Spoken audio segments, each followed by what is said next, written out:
Bonjour tout le monde, en sixième épisode de commentaires et parenthèses, parenthèses et commentaires avec Idriss Aberkan. C'est dimanche matin, j'ai pas dormi de la nuit, et puis voilà, on va continuer. On était rendu à 2h20, donc sans plus tarder, nous commençons. Alors, voilà. Bon matin Idriss, bon matin. Calories, quand au lieu de faire chauffer une résistance dumb, stupide, vous faites chauffer une résistance smart, comme un mineur ou une carte graphique. Ah, tiens, j'arrête tout de suite. Je fais tout de suite une parenthèse. SMART, c'est un acronyme. Ça veut dire SMART, c'est quoi? En fait, SMART, c'est un acronyme qui veut dire truc military, euh, domestique. Non, c'est pas domestique. Le M, c'est pour military. Euh, En tout cas, je me souviens plus, mais c'est un acronyme. C'est un acronyme militaire. Faudrait fouiller l'acronyme. Si vous tapez S.M.A.R.T, point, vous allez trouver l'acronyme de SMART. Et en fait, c'est stupide d'avoir du chauffage électrique dumb dans le monde entier. C'est stupide. Tous les chauffages électriques devraient être smart. Toute cette chaleur générée par des chauffages électriques devrait aussi produire un service digital. Et ça générerait des revenus colossaux. On parle de centaines de milliards si on faisait ça. Oui, mais on s'en Pour fout. l'instant, on ne le fait pas. Oui, on s'en fout des centaines de milliards. C'est juste ça. C'est juste des bulles spéculatives. C'est juste des bulles. D'ailleurs, on a eu bien sûr le premier mineur de Bitcoin nucléaire.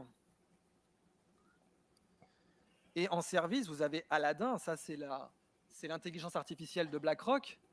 Elle leur coûte une fortune en énergie. Alimenter ce super cerveau, BlackRock utilise cette intelligence artificielle pour choisir les actions notamment. Aladdin, ça veut dire asset, liability et je ne sais plus, debt and derivative. Les deux D, c'est debt and derivative, dette et dérivé. Et cette IA les aide à choisir dans quelles actions investir notamment. C'est pas facile les acronymes, hein, de se rappeler tout le temps. Aladdin, Debt and Derivative. Ça leur coûte une énergie colossale.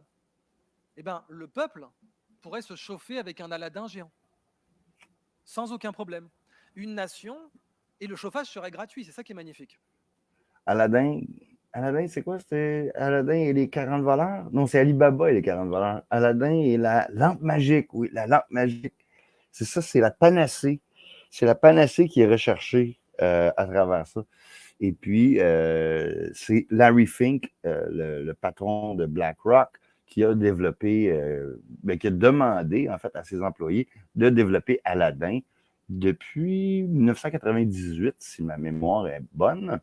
Donc, encore une fois, le- l'enthousiasme technologique qui nous mène, c'est l'enthousiasme qui nous mène, c'est l'enthousiasme qui nous mène en rond. Pas de note de chauffage, parce que le service rendu vaudrait largement le coût électrique. Largement. Non. Bon, pour vous donner une idée, un cerveau humain, c'est 1300 kJ par jour. Et c'est vrai que le cerveau humain a des performances énergétiques remarquables.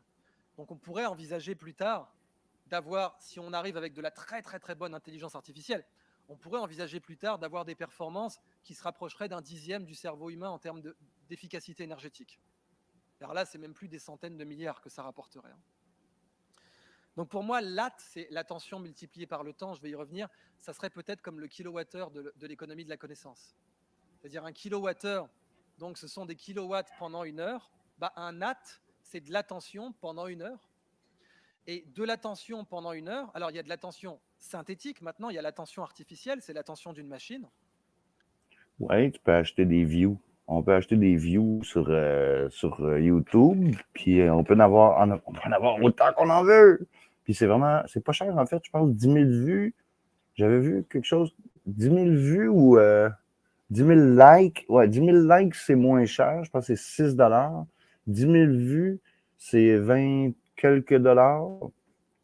Euh, donc, c'est ça, c'est payer pour des faux actes, des actes digitaux. Et ce que fait BlackRock avec Aladdin, c'est l'attention d'une machine. Et cette attention lui rapporte de l'argent. Donc l'attention machine résout des problèmes et rapporte de l'argent. Mm. Un autre exemple, c'est que ça, vous avez une antenne évoluée, ce sont des antennes de satellites qui ont été conçues par des IA. C'est entièrement un algorithme évolutionnaire, ce n'est pas un réseau de neurones, c'est un algorithme évolutionnaire, une autre forme d'IA, qui a trouvé cette forme. Alors cette forme, vous ne la trouvez pas par hasard. Hein. Si vous regardez le nombre de... C'est beaucoup plus que gagner au loto. Hein. Parce que chaque angle là, chaque coude, il y a plein de possibilités. Si on veut avoir une idée, c'est à peu près 360 au carré. Vous prenez deux plans et 360 degrés dans chaque coude. Donc chaque coude, c'est 360 au carré possibilités. Vous ne trouvez pas ça par hasard. Et l'IA a trouvé cette forme qui permet à des satellites de fonctionner. Imaginez l'argent que ça représente. Bon, OK. Moi, je suis technicien en télécommunication. Hein. Fait que les antennes, ça me connaît. Donc, une antenne comme ça, de un, ça peut capter toutes sortes de trucs. Je sais pas, puis ça peut émettre aussi toutes sortes de trucs. Donc, l'idée d'une antenne avec différents angles, différentes longueurs de segments, hein, on voit ici, les longueurs de segments sont différentes. Donc, ils vont correspondre à une longueur d'onde particulière. Chaque segment va correspondre, c'est ça, à une fréquence de transmission et de réception différente. Donc, ensuite, on imagine à l'intérieur, c'est-à-dire pas à l'intérieur, parce que ça, c'est seulement une vis, là, c'est seulement juste le connecteur de l'antenne, que cette antenne-là va avoir besoin d'un démodulateur, puis d'un discriminateur déjà, et d'un démodulateur multiple, c'est-à-dire un module de démodulation pour chacun des segments de cette antenne-là. Donc, je ne sais pas c'est quoi exactement le but de présenter cette antenne-là. Est-ce que c'est une antenne universelle? Est-ce que c'est juste... Est-ce que c'est seulement la merde? Et puis, il y a aussi l'inclinaison des fibres de l'antenne qui vont faire que, dépendamment de la directionnalité des ondes, c'est tel segment qui va recevoir telle affaire puis telle autre chose. Mais on voit qu'il n'y a pas de connecteur. Sur chacun des coudes, il devrait y avoir un connecteur différent pour pogner telle fréquence, telle autre fréquence, telle autre fréquence, telle autre fréquence, selon les fibres. Donc, l'intelligence artificielle a designé ça. Je m'excuse, mais je pense que les êtres humains ont fait bien encore. Et ça, c'est de l'attention machine. On pourrait utiliser, encore une fois, nos chauffages pour mobiliser de l'attention machine. Cette antenne a été brevetée et les scientifiques qui l'ont déposée voulaient mettre l'intelligence artificielle comme déposant du brevet. C'est pas encore légal, mais ils voulaient faire ça. Ils se sont dit, c'est pas nous qui l'avons trouvé. J'espère que c'est pas légal. C'est comme les espèces de débiles qui sont en train de breveter, qui brevettent le code génétique. C'est pas eux qui l'ont inventé. C'est pas une création, c'est pas une invention. Breveter du code génétique, voyons donc. Puis là, l'intelligence comme signataire de brevet. L'intelligence artificielle, là. Wow, wow, wow, wow, wow. C'est l'IA. Donc, The Economist avait dit que la donnée était plus chère que le pétrole, ils ont raison. Mais au-delà de la donnée, on a l'attention maintenant. L'attention machine, l'AT. Vous savez, dans mes travaux, je vais y revenir, un AT, c'est 1 heure à attention maximale. Si vous donnez un AT à un livre, vous donnez votre attention maximale à un livre pendant 1 heure. Et bien, la machine peut donner des AT synthétiques à des problèmes pour les résoudre. Et ça peut valoir des fortunes. OK. Ça, c'est pas vrai. Ça, c'est pas vrai. Ça peut éventuellement valoir des fortunes parce qu'aujourd'hui, Big Data, on vend du data, c'est-à-dire Desjardins nous a volé nos données personnelles, puis il s'est jamais rien, il n'y a jamais eu de suite à cette situation-là. Des banques, écoute, il y a l'autre truc, là, Viome, qui, eux, veulent avoir le data. C'est un espèce de truc que tu te rentres dans l'anus, là, et puis ça fait une analyse biologique de ton microbiome à l'intérieur de ton intestin. Et puis c'est ça. Puis c'est connecté, là, tu sais, c'est une app, c'est une application qui est sur ton téléphone, là, c'est merveilleux. Et puis, en passant, app, c'est le symbole de la stat. Je ne sais pas si ça veut dire quelque chose, on verra. Qui ne sont pas exploités par les nations pour l'instant et qui pourraient clairement rendre le chauffage gratuit à une heure où on vous dit que, bien entendu, il faut couper le feu sous les pattes et qu'il faut arrêter de se chauffer, etc. En réalité, si on utilisait des smart résistances pour notre chauffage, on n'aurait même pas à le payer. On a souvent comparé Elon Musk à Howard Hughes. Vous savez, il y a un biopic de lui avec Martin Scorsese, The Aviator. Howard Hughes était très riche. Il a hérité sa richesse, contrairement à Elon Musk. Il a hérité de son père. Pardon? Il a hérité la richesse, contrairement à Elon Musk. Elon Musk n'a pas hérité de sa richesse. Non, il a fait sa richesse lui-même. C'est un self-made man. Ben non, il a hérité lui aussi. Père qui était avocat. Et son père était un avocat qui a décidé de résoudre un problème au Texas. Au Texas, quand on creusait un puits de pétrole, on utilisait ce genre de tête de forage. Et ça ne creuse pas profond. Et lui, il a réfléchi, il s'est creusé la tête, du coup, c'est-à-dire extraire des barils de connaissances. Et en se creusant la tête, il a réussi à creuser mieux le sol puisqu'il a inventé cette tête de forage. Oh. Et cette tête de forage a permis de forer beaucoup plus loin. Et c'est ça qui a rendu Howard Hughes riche.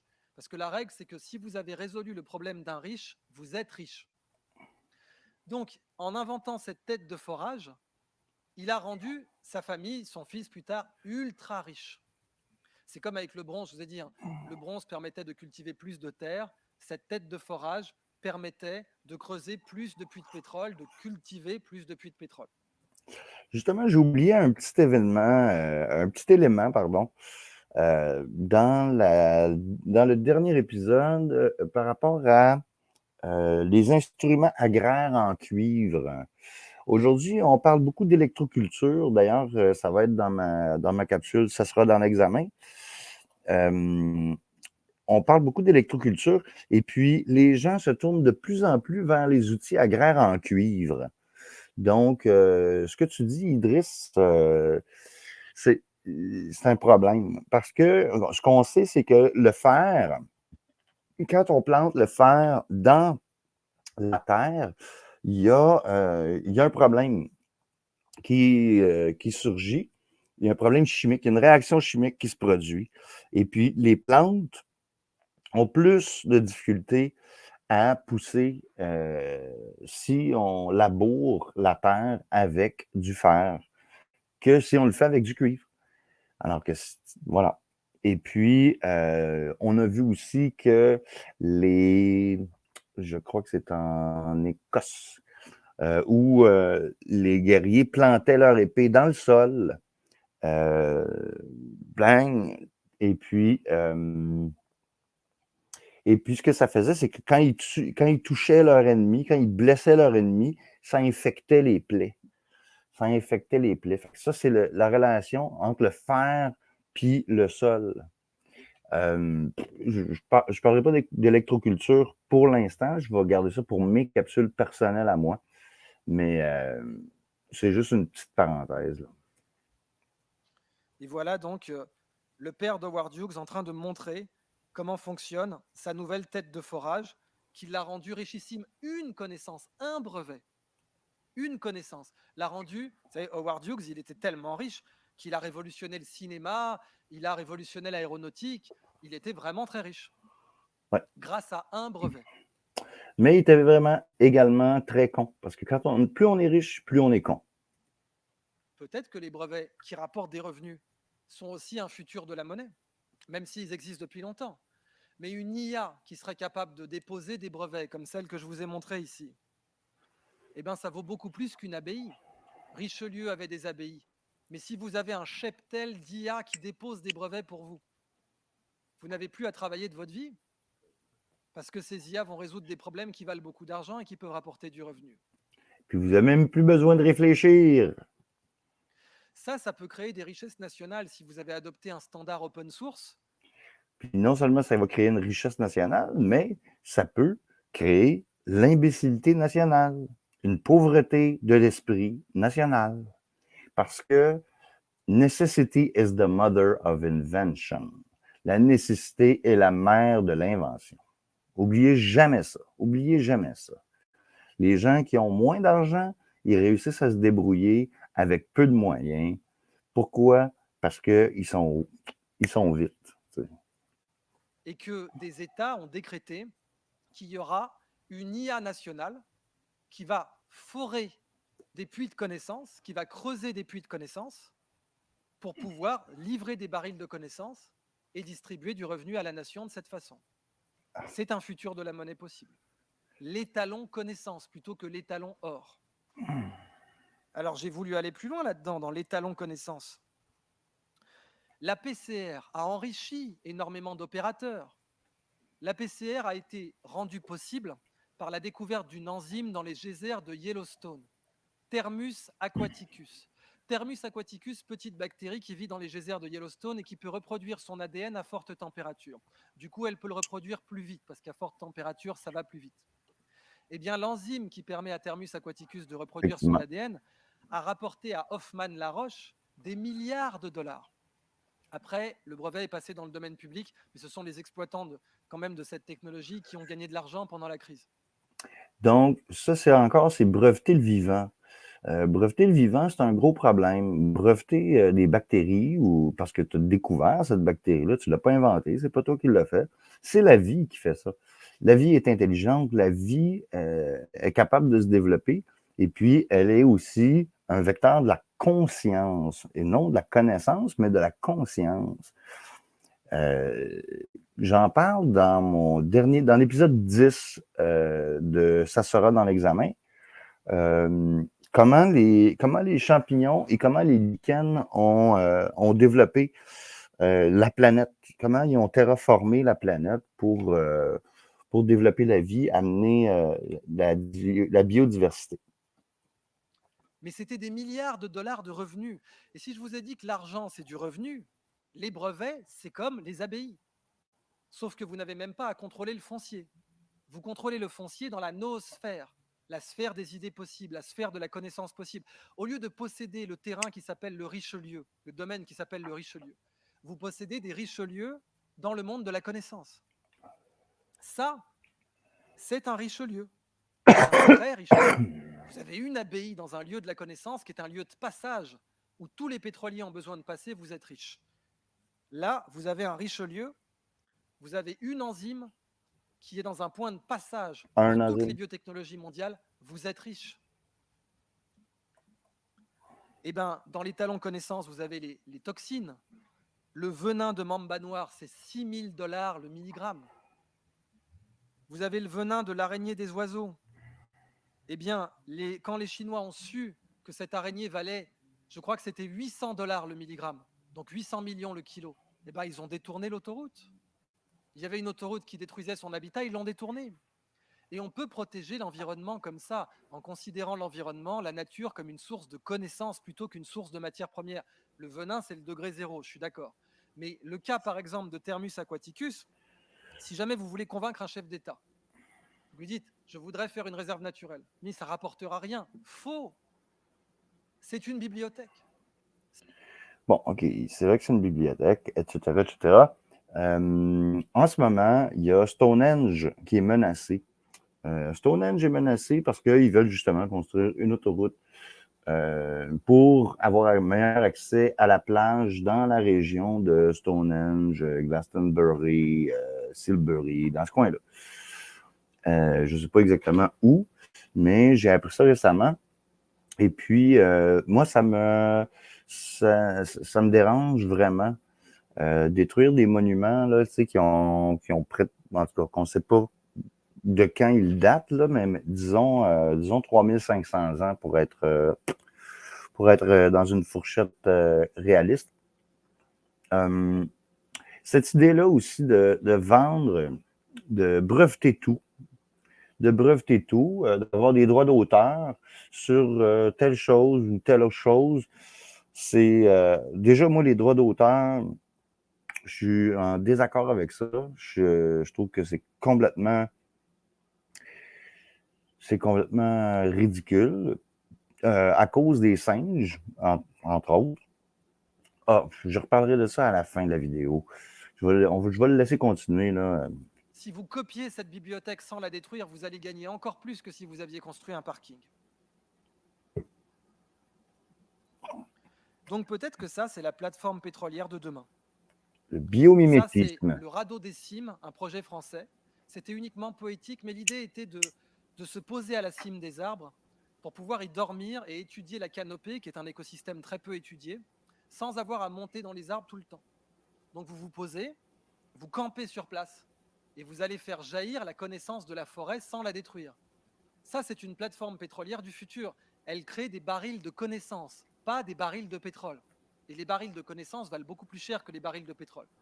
Ce qui est marrant d'ailleurs, c'est que ça a été financé par Shell. Donc un futur est possible. Et Elf, c'est magnifique, qui était une société pétrolière française, qui allait devenir Total. Donc là, ça ne fait pas jaillir le bois de la forêt. Le bois, ça vaut rien comparé à la connaissance. Ça fait jaillir la connaissance, ça détruit pas la forêt. Ouais, tu viendrais dire ça à un produit résolu, puis à tous les exploiteurs forestiers de Domtar et puis Kruger au Québec. Tu viendrais leur parler de ça, Idriss. Une monnaie indexée sur la connaissance, je lui ferais beaucoup confiance aussi. Alors vous avez les NFT, on peut en parler 2 minutes. Le premier, parce que les NFT seraient géniaux pour faire ça. Hein. Vous dites à un chef d'État, vous allez émettre des NFT qui représentent le droit de propriété intellectuelle pour 15 ans, le droit d'exploitation des enzymes que vous aurez découvertes. Alors vous dites, par exemple, moi j'ai pas d'argent, je suis un État d'Amérique du Sud qui n'a pas d'argent, mais je veux valoriser ma forêt sans la détruire. Alors j'émets des NFT qui sont des titres d'exploitation pour 15 ans. Je dis, si vous avez découvert un venin, vous avez le droit de l'exploiter exclusivement pendant 15 ans. Si vous avez découvert une nouvelle enzyme, vous avez le droit de l'exploiter exclusivement pendant 15 ans. Et là, un État peut financer l'exploitation, j'aime pas ce mot, mais peut financer, disons, la valorisation de son patrimoine écologique sans le détruire. Bon, regarde, valoriser sans détruire. L'économie de la connaissance. Regarde, moi, je m'appelle La Fortune. Donc, techniquement, là, je suis riche. Je suis plus que Richelieu. Je suis La Fortune, là, sur deux pattes. Là, à côté économie de la connaissance, qu'est-ce que je fais? Qu'est-ce que je fais, moi, dans le monde réel? Je fais pas des conférences à 200 $. Je fais pas des petits rendez-vous, puis je me fais payer le billet d'avion, puis je fais mes conférences, puis nanani, nanana. Donc, il faut voir, on l'a vu dans le dernier épisode, dans l'épisode 5, qu'Idriss Aberkan, il est obsédé par l'argent. Il est obsédé par l'argent, il est obsédé par les riches.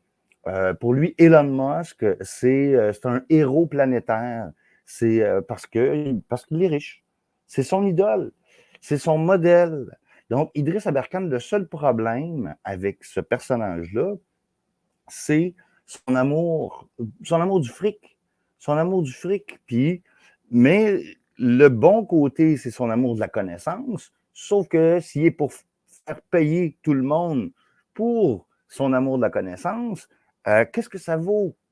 Qu'est-ce que ça vaut? Ça vaut rien. Ça vaut rien. Donc, lui, c'est la monétisation de la conscience, un peu comme les coachs de vie, un peu comme les gourous, etc., qui finissent par monétiser la conscience carrément.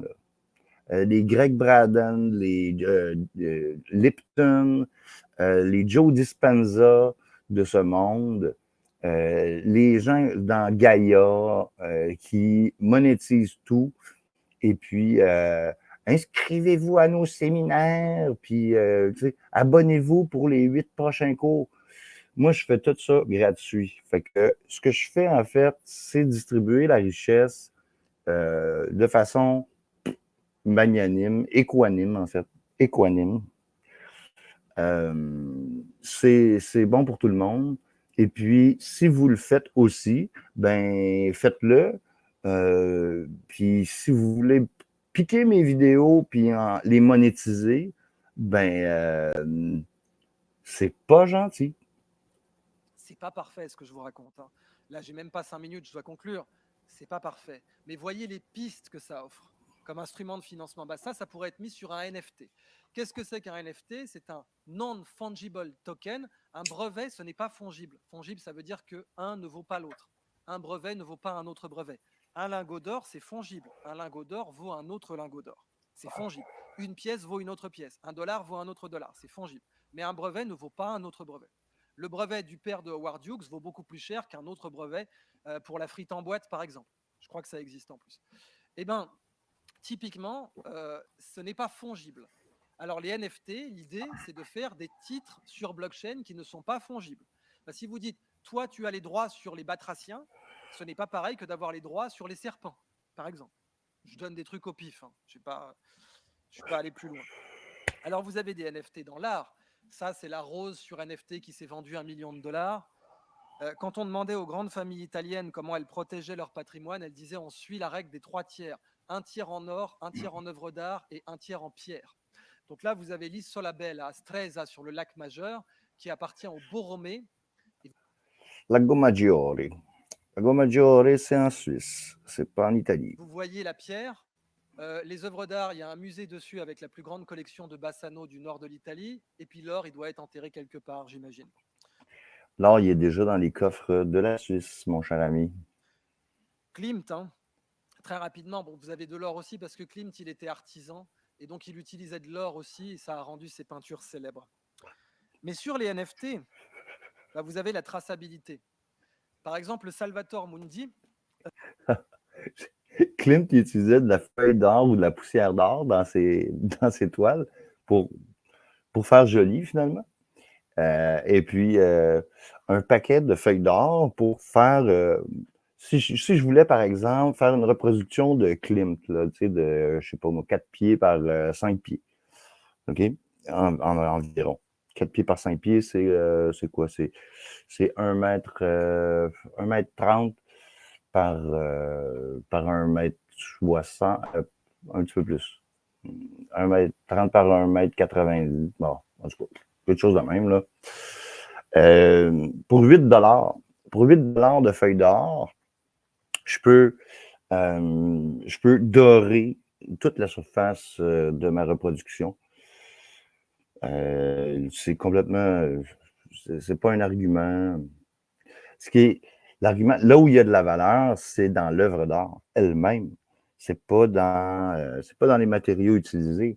C'est dans le talent, c'est dans la beauté, puis aussi c'est dans la crosse, la grosse crosse du marché de l'art que si tu es un artiste qui est coté, ben ils vont coter encore plus. Et puis, les gens spéculent sur le marché de l'art. Pourquoi? Pour blanchir de l'argent. Blanchir de l'argent. Il a été, au début, il n'était pas authentifié, parce que vous savez, Léonard de Vinci, on a très peu d'œuvres de lui. Les universitaires sont très, très jaloux entre eux. Authentifier un nouveau Léonard, c'est très compliqué. Et la famille texane qui a acheté ça, je crois que c'était à la Nouvelle-Orléans, ils achètent le Salvator Mundi à une brocante pour autour de 800 $. Et eux, ils sont convaincus pendant 10 ans que c'est un vrai Léonard. Convaincus. Alors qu'on pensait que c'était attribué aux léonardesques, les élèves de Léonard.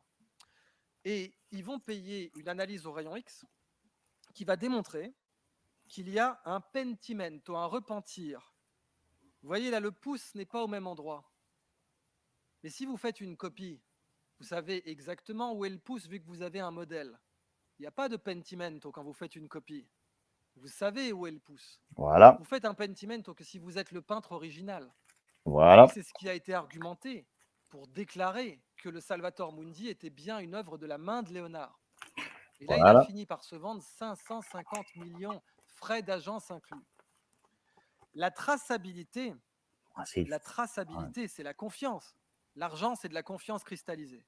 La traçabilité fait la différence entre 800 $ et 550 millions. Et c'est ça les NFT. Donc c'est pour ça que les NFT ont un potentiel. Bien entendu, ils ont été surexploités avec de la triche, des arnaques, tout ce que vous voulez. Mais le potentiel technologique des NFT, c'est ça. C'est la confiance cristallisée. la confiance. Alors, en futur de la monnaie, La confiance, c'est la confiance dans une mafia, ça. C'est carrément la confiance dans une mafia, la mafia de l'art. Écoutez, si jamais vous retrouvez là, tous les tableaux, les œuvres d'art que j'ai sur mon profil Facebook, là, vous pouvez tout voir les images. Là. Si jamais quelqu'un retrouve toutes les toiles d'Antoine Lafortune qui sont disparues,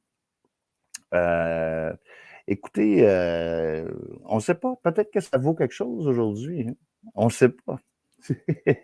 C'est tout du vieux stock qui date du 20e siècle, hein? Presque, à la limite. Donc, faites-moi savoir, hein? Surtout si vous faites fortune avec mes œuvres d'art. Venez au moins, ayez au moins la décence de venir me payer un verre, une petite bouteille de vin, un souper, quelque chose. Merci. vous avez eu la Million Dollar Homepage. C'était un étudiant au Royaume-Uni qui voulait payer ses études de médecine. Il a acheté un domaine qu'il a appelé la Million Dollar Homepage. Il a vendu chaque pixel 1 $. C'était 1000 pixels par 1000 pixels. Il a vendu les pixels aux publicitaires. Et il a fait plus d'1 million de dollars parce que les derniers pixels ont été vendus aux enchères. Bah ça, c'est comme de l'immobilier, mais c'est de l'immobilier intellectuel, comme pour les brevets. Nemo quod non habet. Au point que certains l'ont fait pour des échafaudages. Ils ont vendu des pixels sur des façades. Qu'est-ce que vous vendez là en fait? Vous vendez l'attention humaine. Non, tu vends rien. Nemo quod non habet. Tu vends quelque chose que tu ne possèdes pas. L'attention humaine, ça vaut de l'argent. Comment Google a gagné de l'argent? Il vous met une publicité après le mot recherché. Ça, c'était une révolution. Quand les gens ont utilisé Google la première fois, ils attendaient que la page charge, ils croyaient qu'il y avait des pubs. Ils ne comprenaient pas que tout soit blanc autour. Et Google s'est dit non, on ne mettra pas de pub sur la page d'accueil. Par contre, on met de la pub après le mot-clé. Ah! Parce que si vous mettez de la pub sur la page d'accueil, vous pouvez vendre que tous ces pixels-là. Mais si vous mettez de la pub après le mot-clé, vous pouvez vendre tous les mots du dictionnaire À chaque au clic. carré. Pizza, Montréal, une pub, deux pubs, trois pubs. Chaussures, Chicago, trois pubs. Vous avez beaucoup plus d'emplacements publicitaires si vous posez une pub après la recherche qu'avant. Et ça, c'est ce que Google a compris et c'est ce qui les a rendus riches au départ. Alors, regardez comme ses yeux s'illuminent. C'est quand, à chaque fois qu'il parle d'argent, et wow, il y a ses yeux qui s'illuminent. Maintenant, ils sont riches en vendant vos données. Rappelez-vous, la donnée, c'est aussi le pétrole du futur. Et sur l'attention, vous avez le navigateur Brave qui vend des jetons d'attention. Toutes les pubs sont bloquées sur Brave, mais si vous, en tant que client, en tant qu'utilisateur de Brave, le navigateur, vous laissez une pub passer, vous dites je suis sur un journal, j'ai envie de laisser une pub passer pour qu'ils puissent se payer. J'aime bien ce journal, j'aime bien ce qu'ils font. J'ai Non, envie de les payer avec mon attention en regardant une pub. non, Et bien Brave vous paye avec un Basic Attention Token. C'est une petite crypto-monnaie qui récompense votre attention. moi j'utilise Brave, puis je ne regarde aucune attention. Je ne donne aucune attention à quoi que ce soit de cette merde. Parce que vous savez, en anglais, on dit pay attention. Hein. L'attention, ça se paye, ça a de la valeur. Ça a tellement de valeur que l'emplacement sur la poitrine de Cristiano Ronaldo, ça vaut une fortune. Pourquoi? Parce que Cristiano Ronaldo, il attire l'attention. Donc, un emplacement d'attention, ça vaut de l'argent. Pay attention. C'est pour ça que dans mes travaux, j'ai dit les flux de connaissances, K c'est la connaissance, ça c'est le flux, sont proportionnels à l'attention multipliée par le temps. Ouh, ça c'est une grande formule mathématique. Attention, on recommence, on recule un peu ici. Attends. Hop. Hop. Non, ici. C'est pour ça que dans mes travaux, j'ai dit les flux. Donc, phi, parenthèse K, donc les flux, parenthèse K. C'est quoi ce symbole-là? C'est quoi? C'est un delta de côté ou je sais pas? De connaissances, K c'est la connaissance, ça c'est le flux, sont proportionnels à l'attention Proportionnel. multipliée par le temps. Si vous voulez acheter un savoir, il faut payer de l'attention multipliée par du temps. J'ai appelé ça un AT. L'attention et le temps, ce sont les deux ressources les plus précieuses de la vie humaine. C'est pour ça que Gandhi n'a gardé que sa montre et ses lunettes quand il a renoncé à tous les biens matériels. Que sa montre et ses lunettes. Sa montre, c'est le temps, et ses lunettes, c'est l'attention. Quand on veut voler un peuple, on vole son temps. On vole son temps. L'âge de départ à la retraite, par exemple. On vole son temps. Le temps, c'est de l'argent. Time is money. Le temps, c'est de l'argent.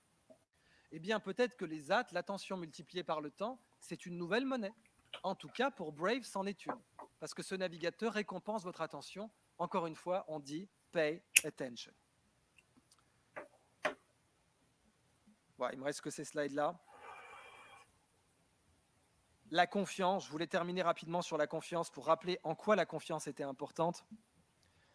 Vous aviez entendu parler de Craigslist, non? Craigslist. Avant Ouais. Airbnb, vous aviez un site sur lequel vous pouviez faire la même chose qu'Airbnb, louer votre appartement. Mais ce site n'a pas marché face à Airbnb. Kijiji. Pourquoi? Parce que la probabilité de se faire arnaquer était beaucoup plus grande sur Craigslist. C'est comme un lingot d'or, un lingot de confiance. Si vous alliez sur Craigslist et que vous essayiez de prendre un appartement, la probabilité de tomber sur une arnaque était beaucoup plus grande que sur Airbnb. Airbnb a payé des avocats, a payé des experts pour pouvoir vous dédommager s'il y a le moindre problème sur votre appartement. Exemple, il y a des gens qui ont laissé leur appartement et ils l'ont retrouvé en mode loup de Wall Street avec une énorme orgie, de la drogue partout et tout pété. Eh bien, Airbnb leur a dit, vous repartez en vacances aux Bahamas, on paye pour tout, on prévient votre employeur que vous ne pourrez pas et on indemnise votre employeur pour votre absence. On répare tout l'appart et en plus, on va l'améliorer. La confiance. La confiance en Airbnb, en réalité, ça va être toute la destruction du tissu social, puis aussi la création, pas la création, mais l'exacerbation, ça, ça se dit-tu, ça? En tout cas, ça va exacerber la crise du logement. Airbnb euh, font, ils font toutes sortes d'actions absolument impunément. Impunément. OK, ils font tellement de revenus qu'ils peuvent payer pour refaire un appartement au complet. Mais qu'est-ce que ça crée dans la réalité? C'est de la paupérisation, de l'appauvrissement. Je dis paupérisation parce que j'ai du vocabulaire. Du peuple. Les gens ils se retrouvent à la rue. Ici au Québec, on avait quoi? 600, presque 700 familles qui trouvaient pas, qui n'arrivaient pas à se loger. Pourquoi? Ben, parce qu'il y en a des Airbnb qui prennent des logements, qui prennent des condos, qui prennent des maisons, qui prennent n'importe quoi. Et puis, ils s'emparent de ça. Donc, c'est encore nemo dat quod non habet, hein, encore une fois. Un lingot de confiance à 99,9 vaut beaucoup plus cher qu'un lingot de confiance à 96%. Et la confiance, ça vaut tellement cher que Airbnb a triomphé face à Craigslist. Parce que Craigslist, si vous êtes arnaqué, il n'y avait rien. Mais Airbnb, si vous étiez arnaqué, ils avaient payé les meilleurs avocats et ils s'occupaient de tout. La confiance. Alors bien sûr, maintenant, toutes ces technologies dont je vous ai parlé, vous avez le traçage dont on va parler maintenant avec la table ronde sur l'identité numérique. La Chine a déjà testé une monnaie qui sera avec une date de péremption. La grande question qu'on doit poser en fin de cette conférence, si on a fait tourner la planche à billets comme des fous, si on a fait monter la pression fiscale au maximum, sur les classes moyennes, pas sur les riches bien entendu, et si en plus de ça, on est endetté au maximum, qu'est-ce qu'il reste à dévaluer? Qu'est-ce qu'il reste à dévaluer? Eh La bien, une vie, des choses qui reste à dévaluer, c'est le droit d'avoir la monnaie en banque. Alors vous avez l'inflation qui vous l'enlève déjà. Si vous avez 7% d'inflation, vous avez 100 000 dollars en banque, vous avez perdu 7 000 dollars à la fin de l'année. Mais encore mieux que l'inflation, il y a la monnaie avec une date de péremption qui va dire, écoutez, à la fin du mois, si vous ne l'avez pas dépensée, elle disparaît. Grouillez-vous, là, consommez, là. Vive l'exploitation, vive l'extractivisme. Let's go, dépensez, dépensez. Si vous voulez comprendre comment les empires vont disjoncter, posez-vous la question, que reste-t-il à dévaluer? Que reste-t-il à confisquer? L'Empire romain confisquait l'argent, faisait des trous dans les pièces. Dans quoi on peut faire des trous? Dans les libertés publiques, dans le temps, dans la vie exactement, dans la vie. Dans quoi peut-on faire des trous? Dans la vie, dans le biopouvoir de Foucault, dans la vie. Dans le temps de vie, dont par exemple l'âge de départ à la retraite, mais peut-être même le droit d'avoir des enfants, les libertés publiques, les droits représentent de l'argent. On peut faire des trous là-dedans. Ce sont des choses qu'on peut dévaluer. Allez, en conclusion. Bon, en conclusion, ouais, c'est ça. Vas-y, en conclusion, là, j'ai 2-3 affaires On à vous a ajouter. appris qu'il y a 3 pouvoirs, l'exécutif, le législatif et le judiciaire. C'est faux. Il y en a d'autres. Vous avez le pouvoir énergétique, vous avez le pouvoir éducatif. Et oui, les Japonais, quand ils ont envahi la Corée, les Coréens devaient parler japonais. Les écoles enseignaient uniquement en japonais en Corée. Le pouvoir éducatif est surpuissant. Surpuissant. Le peuple possède-t-il le pouvoir éducatif? Je n'en sais rien. En France, par exemple, enseigner à la maison est devenu interdit. Alors, ce n'est pas complètement interdit, c'est quasiment impossible. Et c'est considéré comme séparatiste si vous le faites. Ouais. Mais les Japonais, quand ils ont voulu détruire la Corée en l'occupant, ils ont mis les cours en japonais, pas en coréen. Les grands-parents en Corée parlaient japonais, parlaient pas coréen. On les a dépossédés de leur propre langue. Pouvoir éducatif. Le pouvoir alimentaire.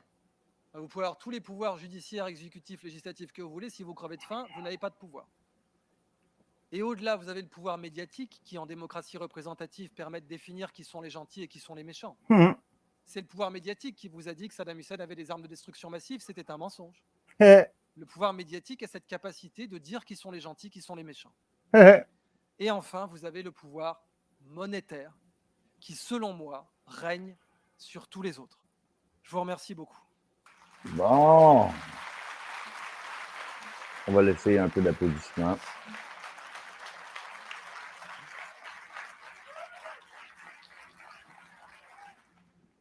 Oh, standing ovation. Les gens se sont levés.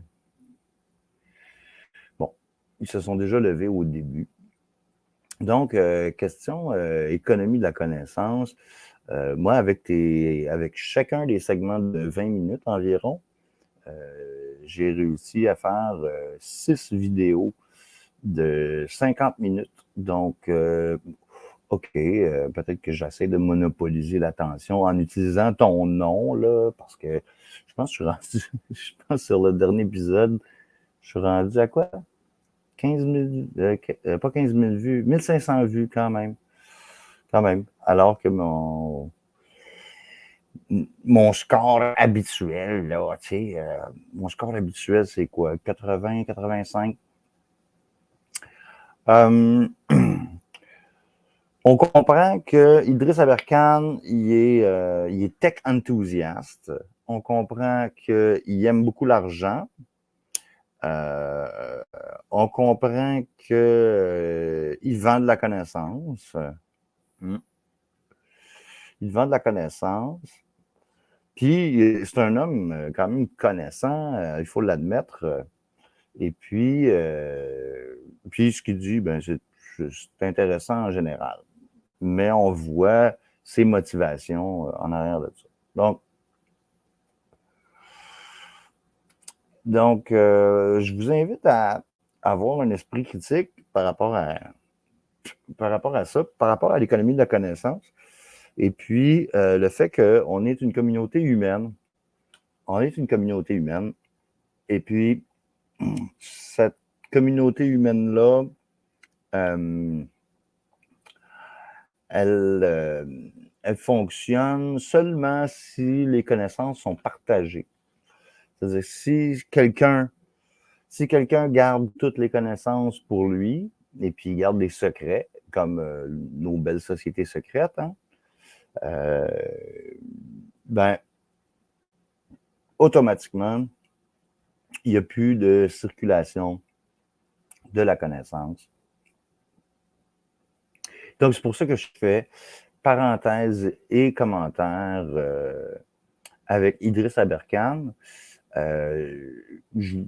Utiliser ton nom, c'était pas une idée méchante.